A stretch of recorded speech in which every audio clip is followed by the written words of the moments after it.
नमस्कार, मैं ईशान चौधरी आप सभी फ्यूचर ऑफिसर्स का स्वागत करता हूँ। 68वीं बीपीएससी परीक्षा को ध्यान में रखते हुए आज हम कुछ जीव विज्ञान के एमसीक्यू हल करेंगे, तो आइए हम शुरू करते हैं। प्रश्न नंबर 723 तक कल हम लोगों ने चर्चा कर ली थी। आज उसी श्रृंखला को आगे बढ़ाते हुए प्रश्न नंबर 726 आपके सामने है। प्रश्न नंबर 726 है कि जो द्विपद नामकरण की व्यवस्था है, जो बायनोमियल नोमेनक्लेचर है, वो किसने दिया था। आपको वैज्ञानिकों के यहाँ नाम दिए हुए हैं और इसमें से आपको सही का चयन करना है। आपके ऑप्शन है Carolus Linnaeus, option B Charles Darwin, option C Whittaker, option D James Chadwick, या ई उपरोक्त में से कोई नहीं या एक से अधिक। देखिए, द्विपद नामकरण की व्यवस्था जो है ये दी थी कार्ल लिनस ने। जो भी हम नाम देखते हैं, उदाहरण के तौर पर ले लेते हैं होमो सैपियंस, होमो और सेपियंस, ये क्या है? ये मनुष्य का बायनोमियल नोमेनक्लेचर द्विपद नाम है। एक भाग ए और एक भाग बी ए, तो क्या होगा? दो। ठीक है, एक और ले लेते हैं राना टिग्रीना, राना टिग्रीना, ये भी द्विपद नाम है। एक ये किसका है? ये मेढक का नाम है। ठीक है, चलो सही उत्तर तो ए हो गया। अब बाकियों पे चर्चा कर लेते हैं। तो चार्ल्स डार्विन ने क्या दिया था? चार्ल्स डार्विन ने दी थी थ्योरी ऑफ इवोल्यूशन, है ना। इवोल्यूशन का सिद्धांत दिया था चार्ल्स डार्विन ने। और इनकी किताब का नाम आप जो है कमेंट बॉक्स में यहाँ लिख के बताएंगे। ठीक है, जो सही बताएगा उसके कमेंट को हर्ट दे दिया जाएगा, जैसे बाकी लोग भी समझ पाए। चलिए, सी विटकर ने क्या दिया था? सी विटकर ने क्लासिफिकेशन किया था किसका? बायोलॉजी में जितने भी जीव होते हैं उनका कितने भागों में? 5 भागों में वर्गीकरण किया था। कौन कौन से? पहला पॉरीफेरा, मोनेरा, एल्गी, फंगी और एनिमिली। ठीक है, मोनेरा में आ गए प्रोकैरियोटिक सेल, वो जो प्रिमिटिव हैं, जो पुराने हैं। फिर प्रोटोजोआ आ गए पॉरीफेरा में। ठीक है, एल्गी आपकी हो गई शैवाल, फंगी हो गई कवक, और मैमल्स में बाकी जो जानवर आ गए। तो किसने दिया था? ये विटकर ने। जेम्स चैडविक ने क्या दिया था? ठीक है, तो जेम्स चैडविक वो थे जिन्होंने न्यूट्रॉन की खोज की थी, है ना। न्यूट्रॉन जो हम लोग रसायन में विज्ञान में पढ़ते हैं, बीच में होता है सेंटर, जिसके चारों तरफ इलेक्ट्रॉन घूमते हैं। न्यूट्रॉन की खोज की थी जेम्स चैडविक ने। इनका बायोलॉजी से कोई लेना देना नहीं है, ऑप्शन में आया हुआ है बस, इसलिए बता दिया। प्रश्न नंबर 726 हमने देख लिया, आगे बढ़ते हैं। प्रश्न नंबर 727 आपके सामने प्रश्न पूछ रहा है, जीवाणुओं को संक्रमित करने वाले विषाणुओं को क्या कहते हैं? The virus that infects bacterium are called as. आपके ऑप्शन दिए हुए हैं। पहला बैक्टीरियोफेज, ऑप्शन बी है वायरल जीवाणु, वायरल बैक्टीरियम, ऑप्शन सी है बैक्टीरियोमाइसिन, ऑप्शन डी है बैक्टीरियोकैप्सिड, ये उपरोक्त में से कोई नहीं, एक से अधिक। तो देखिए, जो विषाणु होते हैं, जो वायरस होते हैं, वो जीवाणु के मुकाबले जो है साइज में छोटे होते हैं।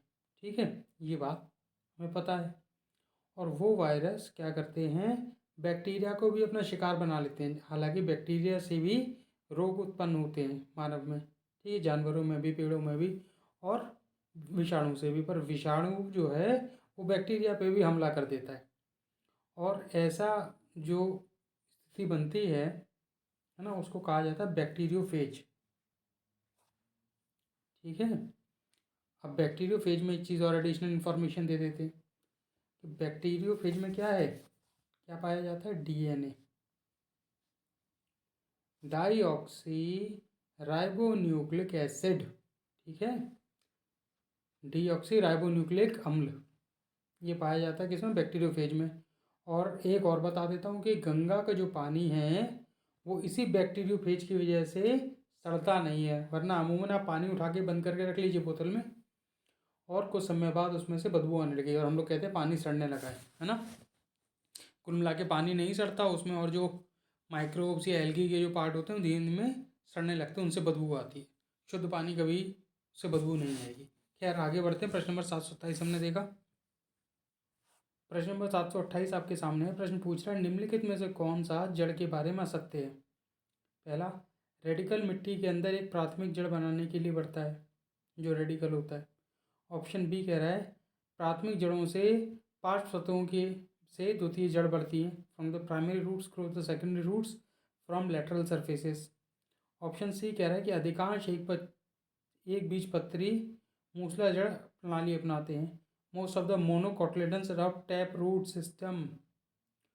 डी कह रहा है adventurous roots are present in banyan trees. बरगद के पेड़ में अपस्थानिक जड़ें मौजूद होती हैं। तो आइए समझ लेते हैं इसे। पहला ऑप्शन कह रहा है कि radical grows to form a primary root inside the soil. तो रेडिकल का मतलब हो गया जो सफ़ेद वाला जो अंकुर है, अंकुर तो ऊपर फूट गया बीज में से, तो एक तना छोटा सा ऊपर निकल जाएगा, जो सफ़ेद वाला भाग है जो छोटा सा अंदर ज़मीन में जाएगा उसको बोलते हैं रेडिकल। ठीक है, और वो क्या है, ज़मीन को अंदर खोदते हुए बढ़ जाएगा। वो क्या करेगा, वो जाके प्राथमिक जड़ या प्राइमरी रूट का निर्माण करेगा। प्राइमरी रूट कुछ इस प्रकार की होगी, वो प्राइमरी रूट या मुख्य जड़ या प्राथमिक जड़ कह सकते हैं, जो अलग से दिखाई दे जाए। जैसे गाजर या मूली वो जड़ें हैं, और प्राथमिक जड़ या क्या है, टैप रूट से। ठीक है, ऑप्शन बी ये हमने समझ लिया, ये सही है। बी क्या कह रहा है, बी कह रहा है कि प्राथमिक जड़ों से पार्श्व सतहों से द्वितीय जड़ बनती है, from the primary roots cross the secondary root from the lateral surfaces. तो आइए इसमें चर्चा कर लेते हैं। तो जो रेडिकल है, ऑप्शन बी कह रहा है कि जो ये प्राथमिक जड़ है, इसमें से क्या होगा, द्वितीय जड़ या सेकेंडरी रूट्स का निर्माण होगा इसकी बाहरी परत से। तो ये बात सही है।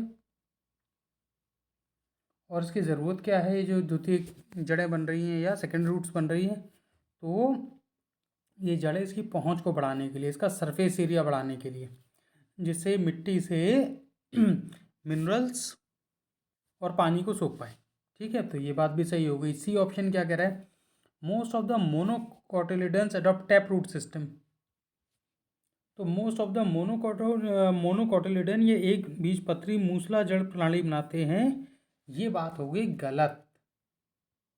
क्यों, क्योंकि जो एक बीजपत्री हैं या जो मोनोकॉट्स हैं वो कैसी बनाएंगे, वो बनाएंगे गुच्छेदार जड़ें, जिनको हम बोलते हैं सेकेंडरी रूट्स या सेकेंड रूट्स नहीं, फाइब्रस रूट्स, जो गुच्छेदार जड़ें होती हैं वो बनाएंगे एक बीजपत्री। और टैप रूट्स कौन बनाएगा, बनाएंगे डाइकोटिलिडन या द्विबीजपत्री। ठीक है, आगे बढ़ते हैं। ऑप्शन डी क्या कह रहा है, बरगद के पेड़ में अपस्थानिक जड़ें मौजूद होती हैं। Adventurous roots are present in banyan trees. तो बरगद का जो पेड़ होता है उसमें एडवेंचरस रूट्स कौन सी होती है, जिनको सेकेंडरी रूट्स कहते हैं।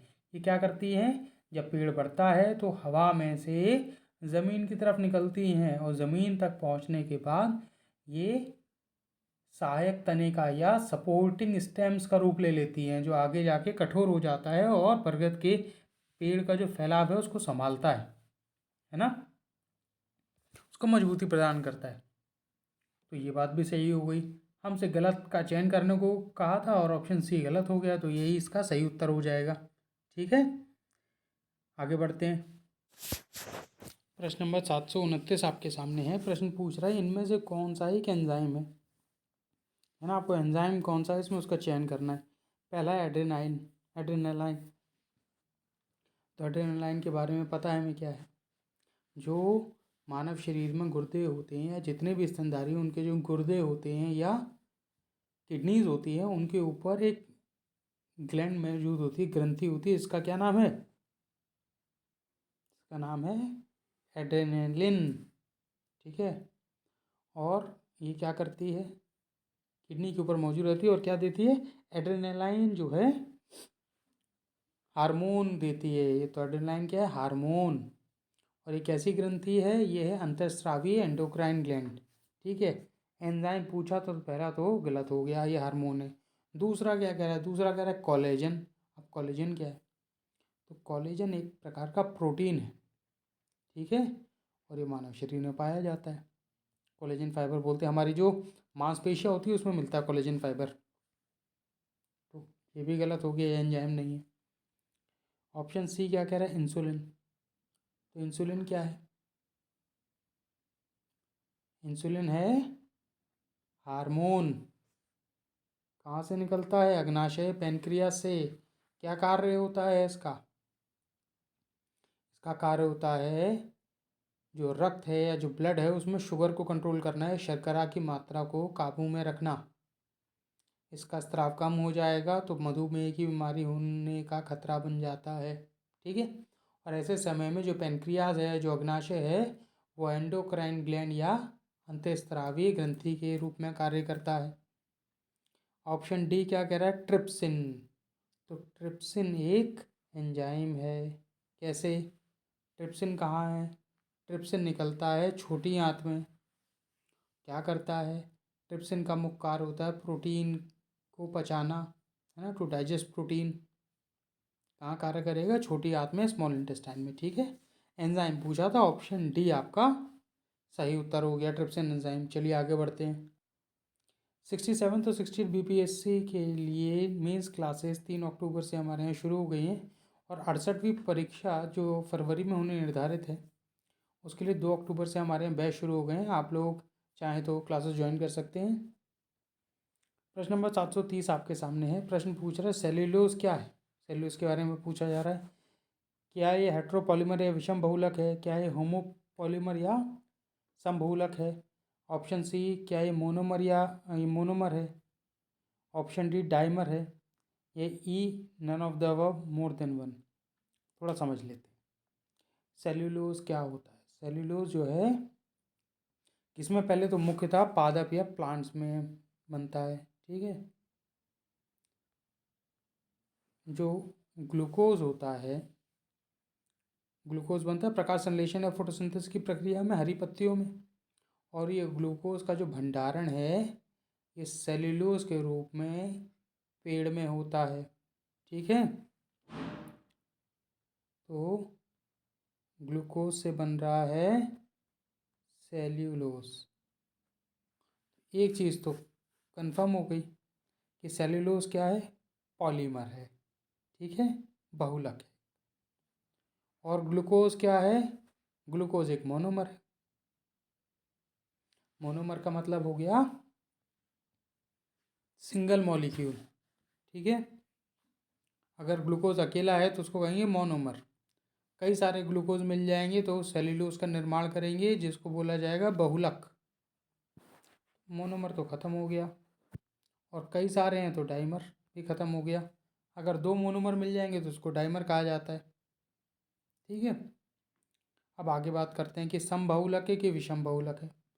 थोड़ी चर्चा सेल्यूलोज पे और करते हैं। ठीक है। अब कई सारे जब ग्लूकोज एक के बाद एक के बाद एक कड़ियों के रूप में जुड़ जाएंगे तो किसका निर्माण करेंगे? सेल्यूलोज का। और जब ग्लूकोज के अलावा और कोई नहीं आ रहा है और कोई मोनोमर नहीं आ रहा है तो ये किस प्रकार का बहुलक बनेगा? ये बनेगा समबहुलक। ठीक है, होमोपॉलीमर। होमो मतलब एक जैसा। तो ऑप्शन बी सही होगा इसका। ठीक है। और एक चीज़ एडिशनल इन्फॉर्मेशन, जो सेल्यूलोज होता है वो पृथ्वी पर पाया जाने वाला सबसे ज़्यादा मात्रा में पाया जाने वाला एक ऑर्गेनिक पॉलीमर है ना, याद रखिएगा। सबसे ज़्यादा सेल्यूलोज पाया जाएगा।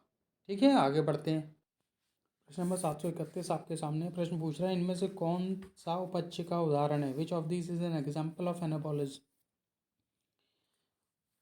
एनाबॉलिज्म क्या होता है पहले समझते हैं। एनाबॉलिज्म को अब एक तरह समझ सकते हैं निर्माण होना, है ना। जिस प्रकार घर की दीवार छोटी छोटी ईंटों से मिलके बनती है उसी प्रकार छोटे छोटे जो मॉलिक्यूल हैं, है ना, कौन से? जैव मॉलिक्यूल, बायो मॉलिक्यूल्स, जब वो मिलके एक बड़े मॉलिक्यूल का निर्माण करते हैं या बड़ी चेन बना लेते हैं, एक बहुलक का निर्माण करते हैं, तो ऐसी प्रक्रिया को कहा जाता है एनाबॉलिज्म या उपच्य की प्रक्रिया। ठीक है। और उपच्य एक चयापचय की विधि है ना। मेटाबॉलिज्म का एक टाइप है एनाबॉलिज्म, दूसरा है कैटाबॉलिज्म। जहाँ विखंडन हो रहा है वहाँ कैटाबॉलिज्म होता है, जहाँ ब्रेक डाउन हो रहा है। जहाँ बन रहा है वहाँ उपच्य होता है। ठीक है, छोटे छोटे मोनोमर मिलके क्या बनाएंगे, एक पॉलीमर या बहुलक। विषम भी हो सकता है, सम भी हो सकता है, होमो हेट्रो दोनों प्रकार हो सकते हैं। ऑप्शन देख लेते हैं। प्रोटीन से अमीनो एसिड बन रहा है, तो प्रोटीन कैसा है? प्रोटीन एक विषम बहुलक या हेट्रोपॉलीमर है। ठीक है, उससे अमीनो एसिड बन रहा है, तो विखंडन की प्रक्रिया हो रही है ना। तो उपच्य का तो उदाहरण नहीं है, तो कैटाबॉलिज्म हो गया। एनाबॉलिज्म तो हुआ नहीं, छोटे छोटे अमीनो एसिड में टूट गया। ये तो गलत हो गया। आगे बढ़ते हैं। बी क्या कह रहा है? बी कह रहा है ग्लूकोज से लैक्टिक एसिड का निर्माण। ग्लूकोज से लैक्टिक एसिड का जो निर्माण हो रहा है वो कहाँ होता है? मांसपेशियों में होता है, जब ऑक्सीजन की कमी हो जाती है मांसपेशियों में, है ना, तब लैक्टिक एसिड का निर्माण होता है। तो इस ये भी उपच्य का उदाहरण नहीं है। सी ऑप्शन क्या कह रहा है? ग्लाइकोजन से ग्लूकोज बन रहा है। तो ये प्रक्रिया कहाँ होती है ग्लाइकोजन से ग्लूकोज? हमारे मानव शरीर में जो ग्लूकोज बनता है, इंटेस्टाइन अवशोषित करती है तो ग्लूकोज बनाती है। और वो ग्लूकोज जिसका इस्तेमाल ऊर्जा के रूप में तुरंत नहीं होता, ऐसे ग्लूकोज का होता है भंडारण। किस रूप में? ग्लाइकोजन के रूप में। कहाँ? लिवर में या यकृत में, है ना। ग्लूकोज का भंडारण होता है किस फॉर्म में? ग्लाइकोजन। तो ग्लूकोज क्या है? मोनोमर है। ग्लाइकोजन क्या है? पॉलीमर है। तो बड़ा जो ग्लाइकोजन है उसका विखंडन हो रहा है ग्लूकोज में, तो ये भी उपच्य नहीं होगा, कैटाबॉलिज्म हो गया, है ना। ये भी नहीं होगा। डी क्या करें? एस्टिक एसिड से कोलेस्ट्रॉल का निर्माण। तो एस्टिक एसिड क्या होता है ये देख लेते हैं पहले। जो CH3COOH क्या बोला जाता है, इसे बोलते हैं एस्टिक एसिड। इससे कोलेस्ट्रॉल बन रहा है। कोलेस्ट्रॉल एक पॉलीमर है और ये उपच्य का उदाहरण हो गया। ठीक है, आप क्वेश्चन नंबर 731 का सही उत्तर होगा option D, acetic acid to cholesterol. ठीक है, आगे बढ़ते हैं। प्रश्न नंबर 732 आपके सामने है, पूछ रहा है where does the photosynthesis takes place in eukaryotes. Eukaryotes में प्रकाश संश्लेषण कहाँ होता है? तो यूकारियोट्स पता है आपको, ऐसी कोशिकीय जीव या ऐसी कोशिकाएं जिनमें नाभिकी मौजूद होती है, कोशिकांग मौजूद होते हैं, उनको यूकारियोट्स कहा जाता है। ठीक है, अब ये प्रक्रिया कहाँ होगी? आपके ऑप्शन दिए हुए हैं, साइटोप्लाज्म में, माइटोकॉन्ड्रिया में, क्लोरोप्लास्ट में, कि रिक्तिकाओं में, उपरोक्त में से कोई नहीं, एक से अधिक। तो देखिए, प्रकाश संश्लेषण की प्रक्रिया के लिए हमें जो चीज़ें चाहिए उसमें से एक आता है सूर्य का प्रकाश, सनरेज, पानी, कार्बन डाइऑक्साइड। और ये सब कहाँ कार्य करते हैं? तो करेंगे क्लोरोप्लास्ट में। और क्लोरोप्लास्ट क्या है? वह हरा पदार्थ जो पत्तियों में पाया जाता है, जिसमें प्रकाश संश्लेषण की प्रक्रिया होती है। तो प्रकाश संश्लेषण की जब प्रक्रिया की बात होगी तो उत्तर होगा क्लोरोप्लास्ट। ठीक है, और ये सब जब होंगे तो इसमें से निकलेगा ऑक्सीजन और ग्लूकोज। ग्लूकोज पेट रख लेगा, ऑक्सीजन वातावरण को दे देगा। ठीक है, प्रश्न नंबर 732 हमने देखा। आगे बढ़ते हैं। What is the another name for ADH? ADH का दूसरा नाम क्या है? ADH का फुल फॉर्म होता है एंटी डायूरेटिक हार्मोन। ठीक है, ए से एंटी, डी से डायूरेटिक और एच से हार्मोन। अब इसको समझ लेते हैं, इस शब्द का मतलब क्या है। एंटी मतलब किसी चीज़ के अगेंस्ट, है ना, किसी चीज़ के विपरीत, या किसी को रोक रहा है, अवरोध पैदा कर रहा है, तो ये हो गया एंटी। डायूरेटिक क्या होता है? पहले यूरेटिक समझते हैं। यूरेटिक होता है कहीं ना कहीं यूरिन से रिलेटेड या मूत्र से रिलेटेड हो गया। ठीक है, डायूरेटिक मतलब 2 बार, है ना। तो डायूरेटिक होता है ज़रूरत से ज़्यादा जब मूत्र बनता है और या व्यक्ति कई बार जो है यूरिनेशन करता है ना, तो ऐसे प्रक्रिया आपको कहते हैं डायूरेटिक। और उसके अगेंस्ट, उसके अवरोध करे या उसको रोके, ऐसी चीज़ को कहा जाता है एंटी डायूरेटिक। उसी के बारे में पूछा जा रहा है कि ये कौन सा है। एंड क्या ये अब ऑप्शन पे आ जाते हैं। ऑप्शन कह रहा है ऑक्सीटोसिन, नोराड्रेनालाइन, सी वैसोप्रेसिन, डी एड्रेनालाइन, या ई उपरोक्त में से कोई नहीं, एक से अधिक।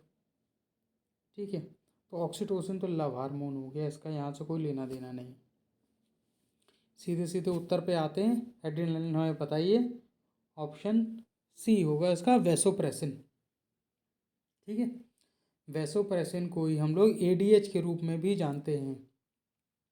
हिंदी वालों के लिए भी एडीएच ही रहेगा, ऑप्शन में एडीएच ही लिख के आता है हिंदी में। ठीक है, तो हिंदी इंग्लिश के चक्कर में नहीं पड़ेंगे, थोड़ा सा अंग्रेजी माध्यम की तरफ भी कभी कभी देख लिया जाता है। उसी प्रकार अंग्रेजी माध्यम वाले हिंदी की तरफ भी देख लेंगे, कई बार समझ में नहीं आएगा तो, है ना।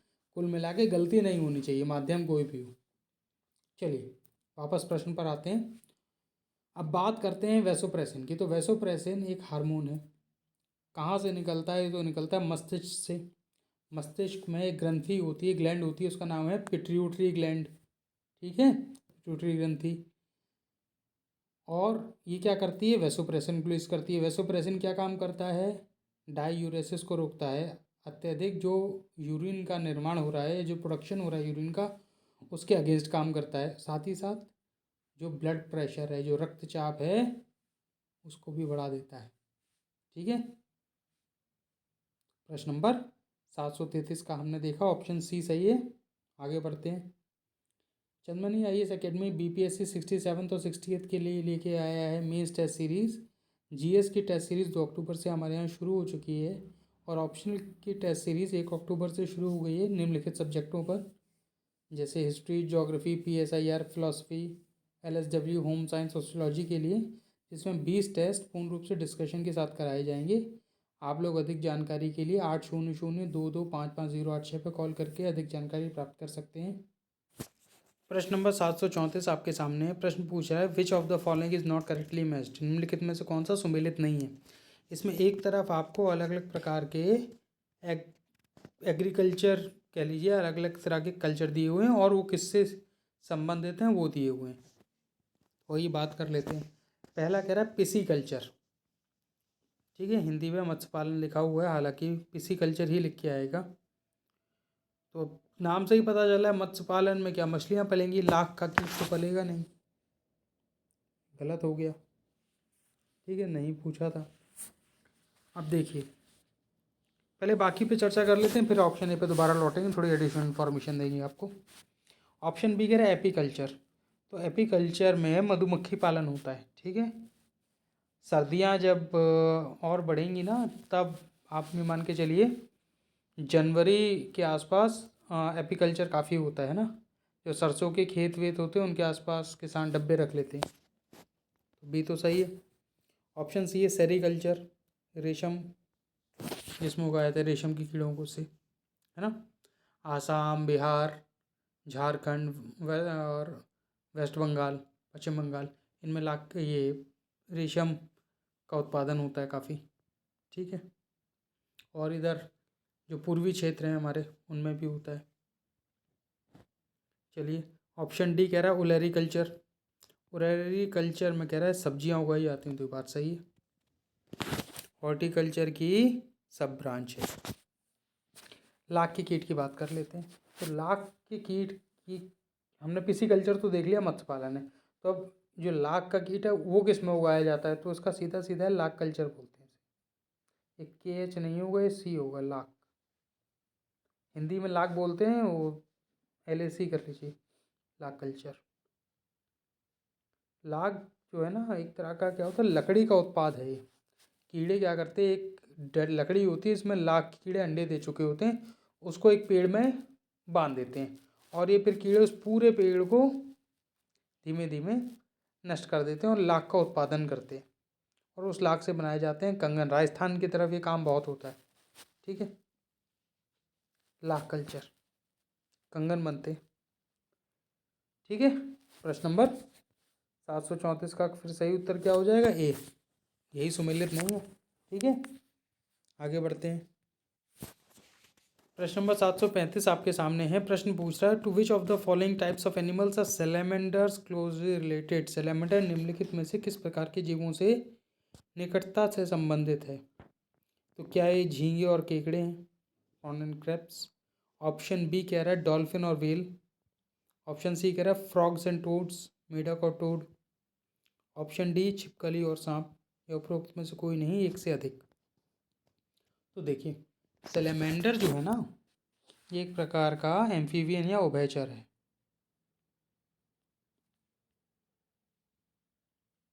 ठीक है, अब इसमें से देख लीजिए उभयचर कौन सा है। अगर आप इसको सैलेमेंडर को देखेंगे तो देखने में तो छिपकली ऐसा लगता है। ठीक है, जैसे छिपकली के 4 पैर होते हैं, पूंछ होती है, सैलेमेंडर के भी कुछ उसी प्रकार की व्यवस्था होती है, परंतु ये होता उभयचर है। पानी में और ज़मीन पर दोनों में पूर्ण तरह से सांस ले पाता है। और ये मेढक और टोड, टोड भी एक बड़ा मेढक है, खुरदुरा होता है उसका, जो ऊपर की सतह होती है, मेढक की चिकनी होती है। तो किससे मेल खाएगा, मेढक और टोड से। ये भी उभयचर हैं और सैलेमेंडर भी उभयचर है। बाकी प्रॉन्स एंड क्रैब्स ये क्रस्टेशियंस हैं, आर्थ्रोपोडा के अंदर आएंगे, है ना। आपके डॉल्फिन और व्हेल क्या है, स्तनधारी है, मैमल्स के भीतर आएंगे। छिपकली और सांप क्या है, रेप्टाइल्स हैं या सरीसृप हैं। ठीक है, प्रश्न नंबर 735 का सही उत्तर ऑप्शन सी। आगे बढ़ते हैं। प्रश्न नंबर 736 आपके सामने है। प्रश्न नंबर 736 कह रहे थे last chain of food or, भोजन की अंतिम श्रृंखला है। तो देखिए, थोड़ा सा एक बार समझ लेते हैं, गलतियां नहीं होंगी। ये है हमारे सूर्यदेव। सूर्यदेव से मिली रोशनी, पृथ्वी पर जीवन संभव हुआ। यहाँ से क्या होगा, पेड़ पौधे खाना बनाएंगे अपना। उसके ऊपर कौन खाना खाएगा, उसकी पत्तियों को शाकाहारी जीव, या हम कह सकते हैं ये तो हो गए आपके प्रोड्यूसर, है ना, जिसको निर्माता कह सकते हैं, खाना बना रहे हैं। उसके ऊपर आएंगे हर्बीवोर्स, जो शाकाहारी हैं जानवर। इनको क्या कहा जाएगा, कंज्यूमर। फर्स्ट वाला है ना, पहला वाला कंज्यूमर। इसको कौन खाएगा, इसको खाएंगे कार्निवोर्स, शेर चीता। हर्बीवोर्स में आ गए गाय बकरी भैंस, इसको कहा जाएगा कार्निवोर टू, दूसरे लेवल का। अब कार्निवोर को हर्बीवोर खाएगा नहीं, कार्निवोर को पेड़ नहीं खाएगा, परंतु एक ऐसा है जो तीनों को खाता है। ऑप्शन में नहीं दिया, उसकी बात नहीं कर रहा हूँ, है ना। अब क्या होगा, कार्निवोर शेर भी मरेगा आगे चल के, गैया भी मरेगी और पेड़ भी मरता है। तो तीनों ही जब मरते हैं तो इनका ग्रहण कौन करता है, डिकम्पोजर।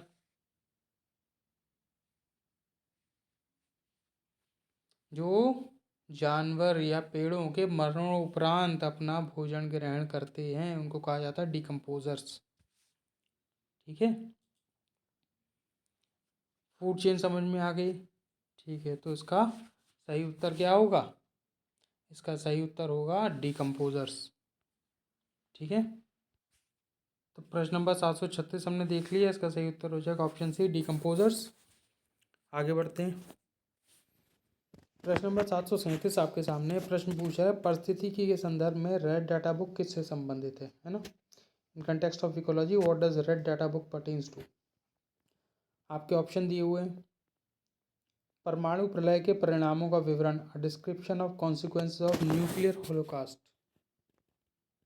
तो अगर कहीं परमाणु प्रलय आई है तो उसके परिणामों का विवरण इसमें होता है, लाल किताब में, ऐसा ही कह रहा है। ऑप्शन बी कह रहा है कि विभिन्न प्रदूषकों के हानिकारक स्तरों का विवरण, details of harmful level of various pollutants. Option C कह रहा है सभी लुप्तप्राय पौधों और जानवरों की एक पूरी सूची, complete list of endangered plants and animals. Option D कह रहा है आनुवांशिक रूप से संशोधित पौधे जानवरों के मनोवैज्ञानिक परिणाम का विवरण, the description of psychological consequence of genetically modified plants and animals. तो इसका सही उत्तर क्या होगा, जो लाल किताब है, जो रेड डाटा बुक है, उसमें सभी लुप्त प्राय पौधों और जानवरों की परिसूची, एंडेंजर्ड, ठीक है, जो जिनके ऊपर संकट मंडरा रहा है, अगर उनका संरक्षण नहीं किया गया तो जल्दी वो खत्म हो जाएंगे, एक्सटिंक्ट हो जाएंगे। इसको जारी कौन करता है? IUCN, international union for conservation of nature. ठीक है, अंतर्राष्ट्रीय एक संगठन है, वो जारी करता है इसे। प्रश्न नंबर 737 का सही उत्तर हो गया ऑप्शन सी। आगे बढ़ते हैं।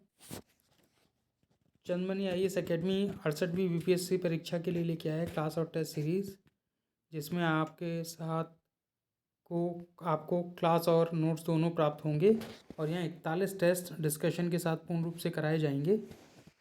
आप लोग अधिक जानकारी के लिए 8002255086 पर कॉल करके अधिक जानकारी प्राप्त कर सकते हैं। प्रश्न नंबर 738 आपके सामने है। प्रश्न पूछ रहा है which was the absent in atmosphere at the time of origin of life.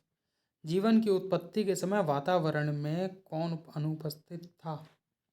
तो देखिए, पृथ्वी का जब निर्माण हुआ, लगभग कहा जाता है 4.6 बिलियन साल पहले, है ना, बिलियन ईयर्स पहले पृथ्वी का निर्माण हुआ। ये आग के गोले के रूप में थी। उसके बारे में ज़्यादा चर्चा नहीं करेंगे, सीधे मुद्दे पर आते हैं। लगभग 2 लाख साल बाद, है ना, इसका क्या होता है, जीवन की शुरुआत होती है पृथ्वी पर। उस समय वही पूछ रहा है कि जब जीवन की शुरुआत हुई उस समय वातावरण में कौन कौन सी गैसें मुख्य रूप से मौजूद थी। ये पता होगा तो हम ये ऑप्शन को कर पाएंगे। तो उस समय क्या क्या मौजूद था? जल वाष्प, H2, वाटर वेपर, है ना। और क्या था? Carbon dioxide, CO2। फॉर्मूला लिख रहा हूँ, नाम दोनों ही काम हो जाएंगे आपके। और क्या था? Carbon monoxide. मुख्यतः 6 गैसें थी, है ना। कार्बन मोनोऑक्साइड, एक थी मीथेन जिसको कहते हैं हम लोग CH4, एक थी अमोनिया NH3, और एक था नाइट्रोजन। ठीक है, तो ये 6 मुख्य गैसें मौजूद थी। आज के वातावरण वाला हाल नहीं था। ठीक है, कि जहाँ पर 21% ऑक्सीजन, 78% नाइट्रोजन मुख्य रूप से मौजूद होती है। ठीक है, और जब पेड़ बने धीमे धीमे, तो धीमे धीमे ऑक्सीजन आ गई वातावरण में, है ना।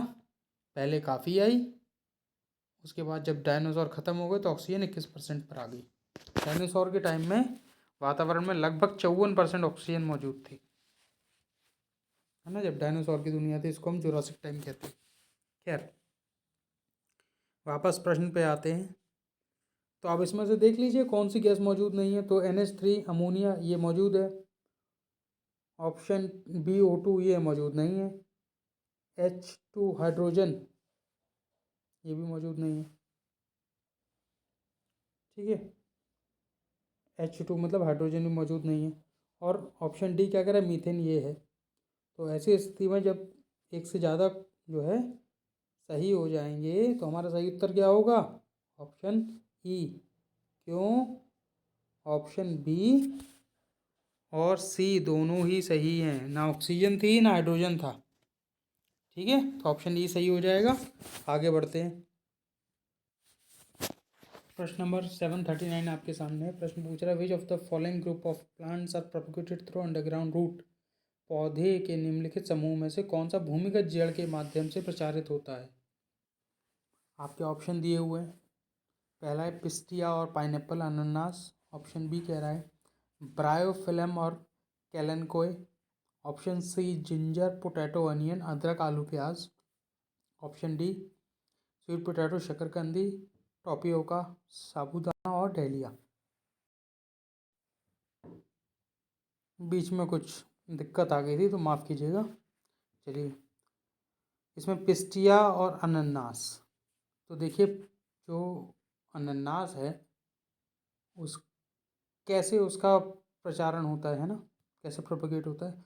तो अनानास जो आम रूप पर लगाया जाता है, तो अनानास क्या होता है कि उसके ऊपर जो क्राउन एरिया होता है, क्राउन एरिया मतलब जो पर पत्तियों का गुच्छा होता है, अगर उसको फल से निकाल कर लगा दिया जाए ज़मीन में तो कुछ समय के बाद वो नए पेड़ का रूप ले लेगा, है ना। और यहाँ आपसे बात क्या हो रहा है, भूमिगत जड़ों के बारे में। तो अनानास जड़ों से अलग से पैदा नहीं होता, बीज के द्वारा भी होता है, पर मुख्यतः वेजिटेटिव प्रोपोगेशन होता है इसका, है ना। बीज के अलावा किसी और भाग से अगर पेड़ का उत्पन्न हो रहा है, पहला तो नहीं होगा। ऑप्शन बी कह रहा है ब्रायोफिलम एंड कैलनकोए। हमें पता है ब्रायोफिलम जो लीफ है, देखिए हम कह ही गए, जो ब्रायोफिलम है वो पत्ती के माध्यम से होता है। इसमें क्या होता है ना, जो पत्ती होती है उसकी संरचना बड़ी अच्छी होती है, कुछ इस प्रकार की होती है। इसके ये जो तिकोने भाग निकले ना, इनको अगर ये मिट्टी मिल जाए तो हर तिकोने में से एक नया पेड़ फूट आएगा, ऐसा होता है ब्रायोफिलम। तो ये पत्ती के माध्यम से होती है संरचना। सी कह रहा अदरक आलू प्याज। तो हमें पता है जो अदरक है, आलू है, प्याज है, इनकी टहनी लगा देने से केवल काम हो जाएगा। भाई क्या है ये, मॉडिफाइड स्टेम ही तो है। अदरक की आप थोड़ी सी जो गांठ आती है वो टहनी उसको लगा दीजिए, किल्ली फूट जाएगी। इसी प्रकार आलू है, आलू के जो है आँख को बचा के, जो आँख होती है छेद होता है उसमें, उससे नई किल्ली फूटती है। अगर आप आलू के 2 टुकड़े करके उसको ज़मीन में गाड़ दिए, नहीं भी करेंगे तो भी उससे नया पेड़ उत्पन्न हो जाएगा। तो आलू की जड़ की ज़रूरत नहीं है ना। कुल मिला के देखिएगा जड़ किस में चाहिए, प्याज के साथ भी ऐसा ही है। प्याज की कभी जड़ नहीं लगाई जाती, प्याज का बीज लगाया जाता है ना। तो ये भी नहीं होगा, बात नीचे पर आ जाती। डी है शकरकंद। तो शकरकंद का या स्वीट पोटैटो का हमें पता है क्या है, एक मॉडिफाइड रूट है, जड़ है। शकरकंदी को लगा दीजिए। देखिए शकरकंदी को आलू से आप कंफ्यूज मत करिएगा, कहने को पोटैटो और स्वीट पोटैटो बोले जाते पर ये दोनों अलग अलग हैं, है ना। शकरकंदी एक जड़ है, आलू एक तना है, स्टेम। इसी प्रकार साबूदाना, टोपियोका और डहलिया, ये तीनों ही अंडरग्राउंड रूट सिस्टम का पार्ट है, भूमिगत जड़ों का पार्ट है, उसी के माध्यम से प्रचारित होते हैं। सही उत्तर क्या हो जाएगा, ऑप्शन डी। ठीक है, प्रश्न नंबर 739 का हम लोग आगे बढ़ते हैं। प्रश्न नंबर 740 आपके सामने पूछ रहा, मानव मादा के अंडाणु में ऑटोजोम्स की संख्या कितनी होती है। The number of autosomes in human female ovum is. देखिए ये सब आपको किया जाता है कंफ्यूज करने के लिए, ऑटोजोम्स के बारे में पूछा है। अब अंडाणु हो या मानव शरीर हो, होंगे उतने ही, ठीक है। तो अगर आपको पता है कि मानव शरीर में 23 क्रोमोसोम की जोड़े पाए जाते हैं, तो कुल मिला के कितने हो गए, 23 गुणा 2 46 क्रोमोसोम, ठीक है। अब ये जो 23 जोड़े हैं इसमें से क्या होता है, 22 तो होते हैं ऑटोसोम, और एक जोड़ा होता है जिसको कहते हैं सेक्स क्रोमोसोम, ठीक है। ये 22 एक दूसरे की हूबहू नकल होते हैं, ये नहीं होता नकल, है ना। और ये निर्धारित करता है कि जो बच्चा है वो मादा होगा या नर होगा। ये XY और XX दोनों हो सकता है ना, कुछ भी हो सकता है। तो ऑटोसोम की संख्या क्या हो गई, 22, है ना। जोड़े के बारे में पूछा जा रहा है, तो ऑप्शन बी सही है, ठीक है। चलिए प्रश्न नंबर 740 का हमने सही उत्तर देखा, आगे बढ़ते हैं। देखिए पुनः इस क्वेश्चन को एक बार और देखें, उसमें एक छोटी सी गलती हो गई कि 22 तो ऑटोसोम है, यहाँ पूछ रहा है संख्या, जोड़ा नहीं पूछ रहा है। तो संख्या की बात करेंगे तो 22 गुणा 2 होगा 44, ठीक है। 44 पूछ रहा है नंबर ऑफ ऑटोसोम्स, ठीक है। ये तो होंगे पूरे। अब मानव की जो मादा है उससे कितने आएंगे, 22, ठीक है। और पुरुष से कितने आएंगे, 22, तब तो जाके 44 बनेगा, ठीक है। 22 माता से, 22 पिता से, एक यहाँ सेक्स क्रोमोसोम, एक यहाँ सेक्स क्रोमोसोम, कुल मिला के कितने हो गए, 46। तो यहाँ से क्या होगा, पूछ रहा है मादा के अंडाणु से, है ना। तो ये 22 आएगा, है ना, जोड़ा नहीं पूछा है, इसीलिए समझना ज़रूरी था। चलिए आगे बढ़ते हैं। प्रश्न नंबर 741 आपके सामने पूछ रहा है कि pungency in the chillies is due to the presence of, मिर्च में जो तीखापन होता है वो किसकी उपस्थिति की वजह से होता है?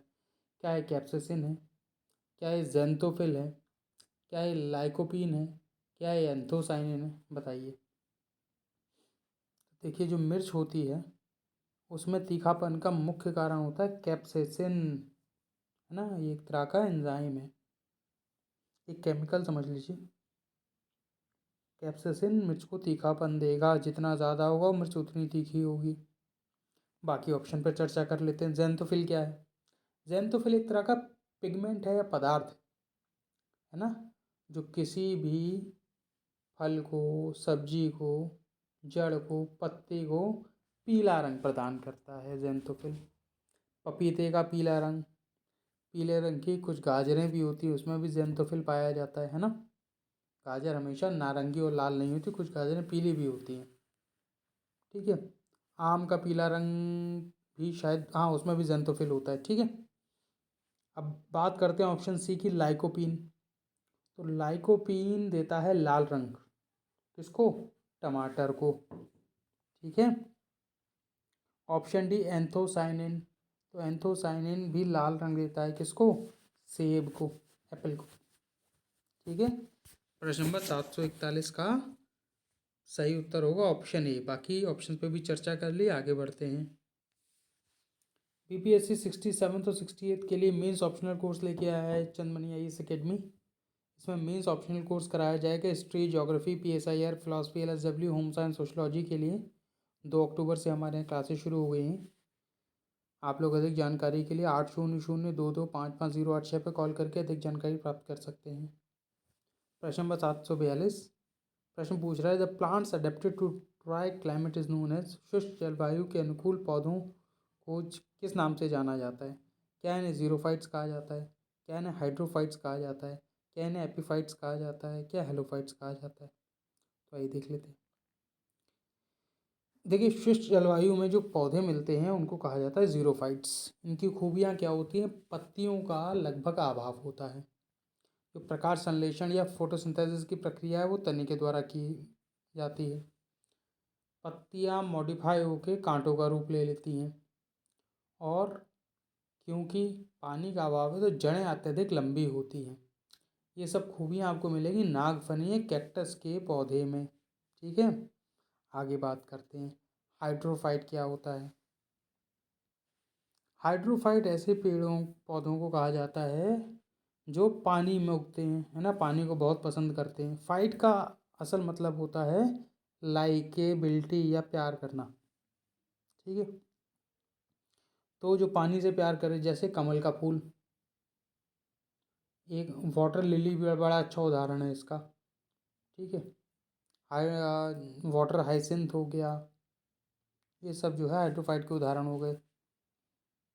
ऑप्शन सी क्या करें, एपीफाइट्स। एपीफाइट ऐसे पौधे होते हैं जो कमज़ोर होते हैं और सूर्य की रोशनी और अपनी पकड़ बनाने के लिए किसी बड़े पेड़ पर ही जमते हैं, जैसे ऑर्काइड्स। ऑर्काइड्स जो है ऑर्चिड्स फूल होता है, बड़ा सुंदर होता है, होटलों में आपको अक्सर दिख जाएगा। ऑर्चिड्स जो है एक तरह का एपीफाइट है। ऑप्शन डी आपका कह रहा है हेलोफाइट्स। तो हेलोफाइट्स ऐसे पौधे होते हैं जो अत्यधिक नमकीन पानी में उगते हैं। ठीक है, जहाँ नमक की लवण की मात्रा अधिक होती है। ठीक है। प्रश्न नंबर 742 का सही उत्तर ऑप्शन ए। आगे बढ़ते हैं। प्रश्न नंबर 743 आपके सामने प्रश्न पूछ रहा है, मानव शरीर में सबसे मजबूत मांसपेशी कहाँ पाई जाती है? क्या है गर्दन में, क्या है जबड़े में, क्या है जांघों में, या बाइसेप्स में, आपके हाथों की मसल्स में, या फिर उपरोक्त में से कोई नहीं, एक से अधिक? तो देखिए फैक्चुअल बेस्ड सवाल है। मानव शरीर में सबसे मजबूत मांसपेशी पाई जाती है जबड़े में, है ना, बाजुओं में नहीं, जबड़े में। ठीक है। बहुत ताकत होती है, किसी को भी पकड़ ले छूटता नहीं है। चलिए आगे बढ़ते हैं। प्रश्न नंबर 744 आपके सामने प्रश्न पूछ रहा है कि व्यवसायिक मानव शरीर में जल की प्रतिशतता कितनी होती है लगभग? आपके दिए गए इसमें ऑप्शन है, पहला 65%, option B 50%, option C 80%, option D 75% या उपरोक्त में से कोई नहीं, एक से अधिक। तो मानव शरीर में जो जल की मात्रा होती है, तो जल जो है केवल पीने के रूप में तो हम लोग ग्रहण करते ही हैं। तो एक कोशिकाएं हो गई, जो आपका खून हो गया, रक्त हो गया, ब्लड, इन सब में पानी पाया जाता है ना।